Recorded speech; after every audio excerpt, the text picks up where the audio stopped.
Hey everybody, I am Lynda Arnold, aka Divasonic, and this is a tutorial on looping in Ableton Live.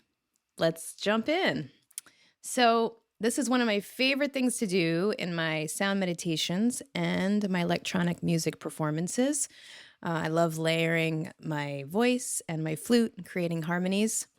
So, I'm going to give you guys a little basic setup. For looping that you can just start experimenting with right away and quickly find your own way to make this system work for you. So in my session here, I've got 2 tracks set up. One is an audio track, which I have labeled Loop 1. And this is where my mic channel is coming in. So you can see the meter here. And down here in my devices section, I have pulled in a looper, which I found over here in my audio effects folder. And looper is right there. So when you double click or drag, it comes right into that device strip. And then I also put in a reverb, a delay, and another audio effect rack called Knob 1 Fade to Gray. So essentially, I have put the reverb and delay modules after the looper so that when I record my loop, it records as a dry signal. That means no effects.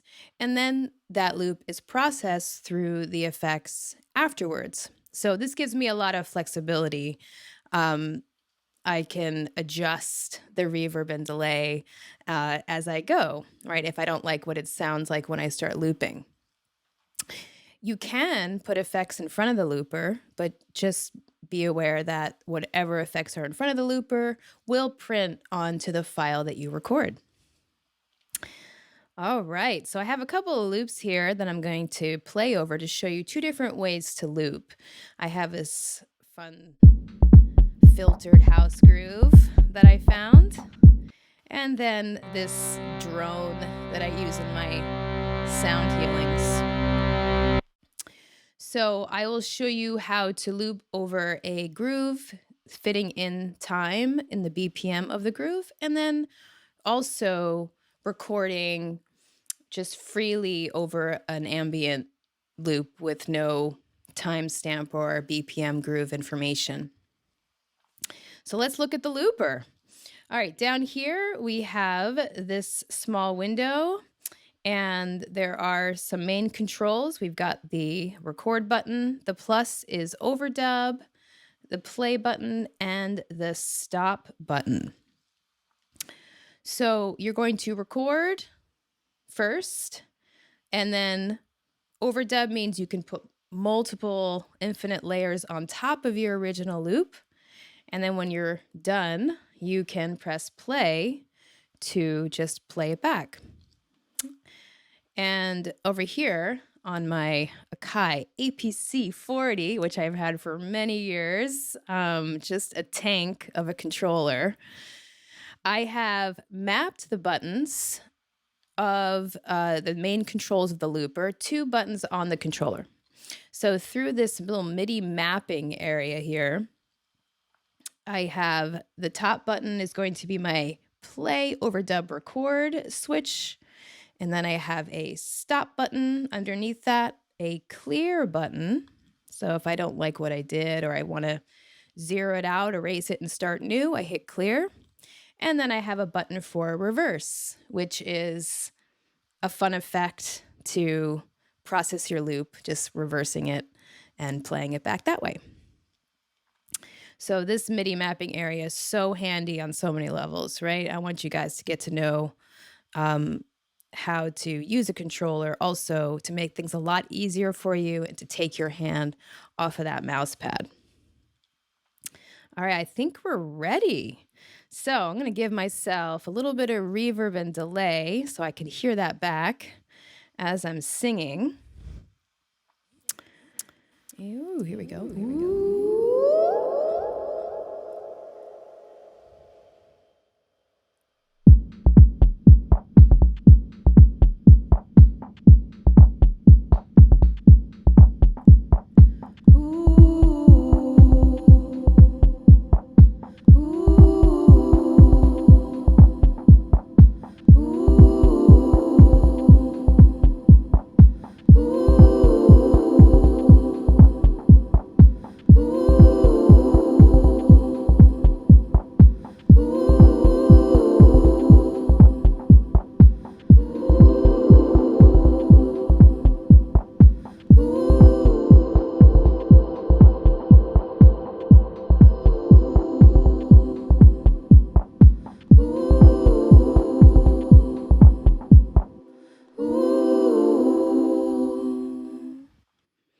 So there you go, a quick 2-measure loop, right? So I stacked a 4-part harmony, 2 measures over that house groove, and then immediately started to manipulate the effects and create space, and you can see how fast you can get this going. Now, it's important to note if you are recording to a loop or in a BPM, that you have you set your measures or bars, and that's right here next to the record area. There's a drop down menu. You can choose the number of bars that you'd like to record to, or something called variable length, which we'll get to next. But in that particular loop, I just set it to 2 bars. I hit that button right on the downbeat, and it gave me a very nice clean 2-bar loop to record to. So for the next one, I'm going to do variable length. And down here, it's saying start the song control and the tempo control. So following song tempo is important with the loop we just did. We want to stay with the BPM, which in this case is 120.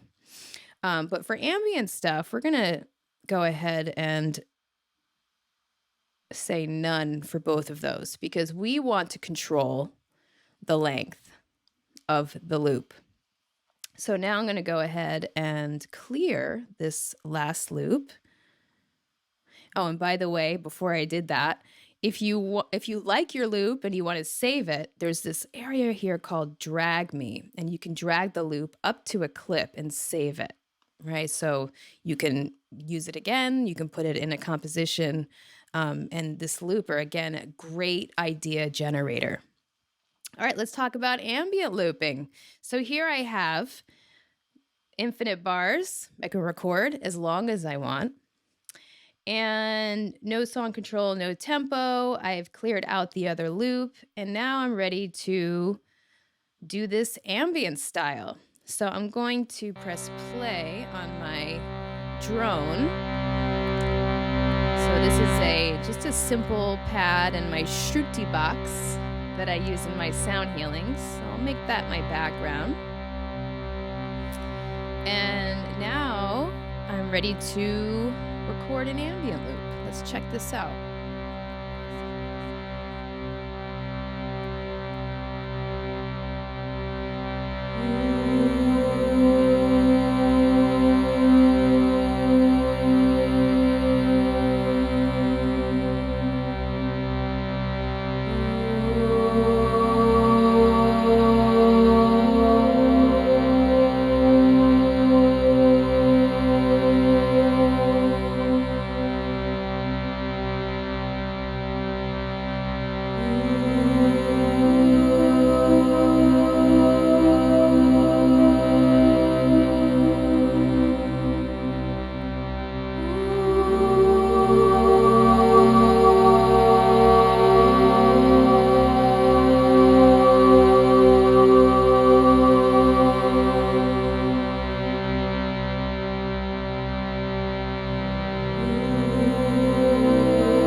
So there you go. You can see how you can stay in that space all day long. I know I can.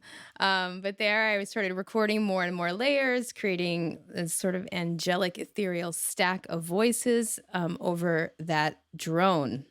And then I put on the reverse there for a second, which brings in this whole other texture during playback and makes things even more interesting. So this is just the beginning of your adventure in live looping in Ableton. I hope this inspired you to try this and utilize this amazing tool in Ableton Live. Happy looping.